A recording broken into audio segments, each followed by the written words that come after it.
मेरे प्यारे दोस्तों, आप सभी का मेरे चैनल आयुर्वेदिक क्रांति पर हार्दिक स्वागत है। दोस्तों, आज हम बात करेंगे जो हमारे आंतों में कीड़े पड़ जाते हैं या पेट में कीड़े रहते हैं दोस्तों, इनके पहले मैं लक्षण बताऊंगा, फिर इनको दूर करने का ऐसा उपाय बताऊंगा दोस्तों कि कभी ज़िंदगी में आपके आंत में कीड़े नहीं होंगे, आपके पेट में कीड़े नहीं होंगे। इस समस्या को जड़ से समाप्त करने का उपाय मैं आपको वीडियो में बताऊँगा। इसलिए दोस्तों, वीडियो के लास्ट तक अवश्य बने रहें और चैनल को अगर अभी तक सब्सक्राइब नहीं किया है तो चैनल को सब्सक्राइब करें। देखिए दोस्तों, आंतों में जो कृमि होते हैं, इसमें नर और मादा कृमि मनुष्य की आंतों में रहते हुए अपना जीवन चक्र पूर्ण करते हैं। मनुष्य के पेट में नर और मादा दोनों कृमि रहते हैं दोस्तों, और ये बच्चे पैदा करते हैं, और अगर इनको सही से दूर नहीं किया गया तो ये पेट में ही बस जाते हैं दोस्तों। यह कृमि शरीर में अन्य रोगों को भी उत्पन्न कर सकते हैं, जैसे आपको ज्वर है, बुखार है, खांसी तथा इंसिनियोफीलिया। इन कृमियों के अंडे और लार्वा रोगी के मल पखाना में निकलकर आगे रोग के फैलते हैं दोस्तों। ये मल के द्वारा बाहर निकलते हैं। कृमि रुग्णता रोग स्त्री पुरुष बालकों और बूढ़ों सभी को होता है दोस्तों, किंतु बालकों को यह रोग सर्वाधिक होता है। कृमियों का विकास आमतौर पर आंतों में रहता है दोस्तों। जो ये कृमि होते हैं आमतौर पर हमारे आंतों में दिखाई देते हैं दोस्तों। आंतों से ही इनका पालन पोषण होता है दोस्तों। तो इनको दूर करना बहुत ज़्यादा ज़रूरी होता है। बहुत सारे लोग जागरूक नहीं रहते हैं, इनको समय पर नहीं हटाते हैं दोस्तों, तो ये बहुत ज़्यादा फैल जाते हैं। इन कीड़ों का होने का मुख्य कारण है दोस्तों गुड़ या शक्कर का अत्यधिक सेवन करना। जो लोग इन गुड़ और शक्कर का अत्यधिक सेवन करते हैं दोस्तों, उनमें इन कृमियों के होने की संभावना बहुत अधिक होती है। यह कृमि आंत में उपस्थित भोजन पर पलता है, जिसमें रोगी के विटामिन और प्रोटीन की कमी हो जाती है।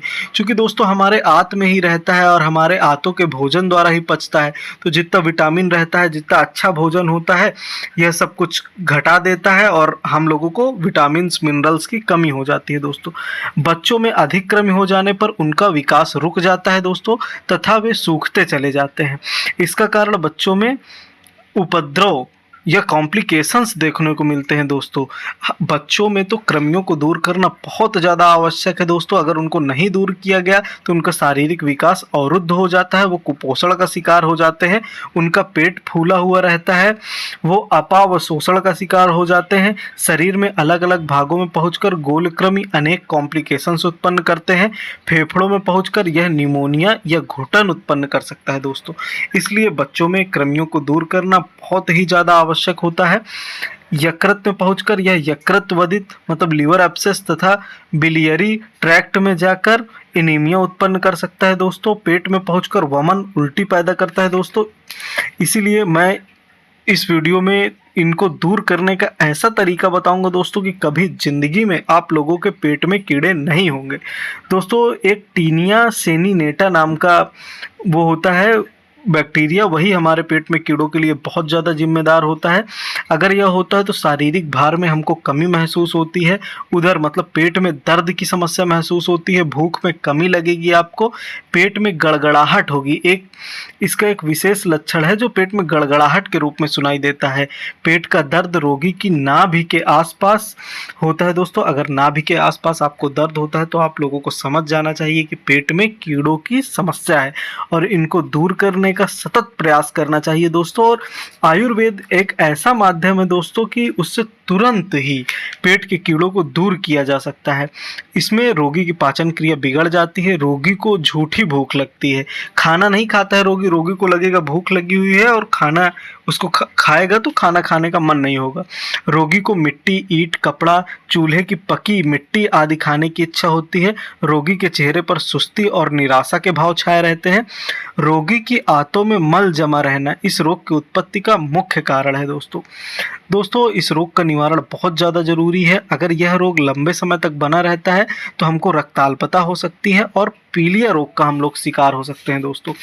अब मैं आप लोगों को एक ऐसा आयुर्वेदिक तरीका बताने जा रहा हूं दोस्तों, अगर आपने इसको कर लिया तो कभी ज़िंदगी में आपके पेट में कीड़े नहीं होंगे। इसके लिए आपको नीम की निमोलिया लेनी है 1.5 तोला। इसके बाद आपको विडंग मिल जाएगा आसानी से, विडंग लेना है आपको 1 तोला। फिर इसके बाद खुरासानी अजवाइन आपको मिल जाएगी आधा तोला। आपको खुरासानी अजवाइन लेना है आधा तोला। फिर इसके बाद पलाश बीज आपको आधा तोला लेना है। इन सभी को मिलाकर आपको एक बारीक पाउडर बना लेना है दोस्तों। आप इसको बारीक चूर्ण बना ले सभी को मिलाकर, और आपको इस चूर्ण को सेवन करना है दोस्तों 3 से 4 दिन तक। अगर आप इस चूर्ण का बंधकर सेवन करते हैं दोस्तों, तो जितने भी कीड़े आपके पेट में होंगे दोस्तों, गुदा मार्ग द्वारा बाहर निकल जाएंगे। जितने भी कृमि आपके आंत में होंगे सभी गुदा मार्ग द्वारा बाहर निकल जाएंगे दोस्तों। यह नुस्खा बहुत ही ज़्यादा प्रमाणिक और सिद्ध आयुर्वेदिक नुस्खा है दोस्तों मैं आप सभी को बताना चाहता हूं कि आपको किसी भी जटिल आयुर्वेदिक रोग हो या आपको कोई जटिल आयुर्वेदिक समस्या है, सेक्स रोग है, तो आप हमसे, हमारे डिस्क्रिप्शन बॉक्स में आपको हमारा व्हाट्सएप नंबर मिल जाएगा। आप उससे हमसे संपर्क कर सकते हैं, हमसे आयुर्वेदिक नुस्खे मंगवा सकते हैं। आपने अगर दोस्तों अभी तक चैनल को सब्सक्राइब नहीं किया है तो चैनल को सब्सक्राइब कर लें। वीडियो देखने के लिए आप सभी का हृदय से धन्यवाद।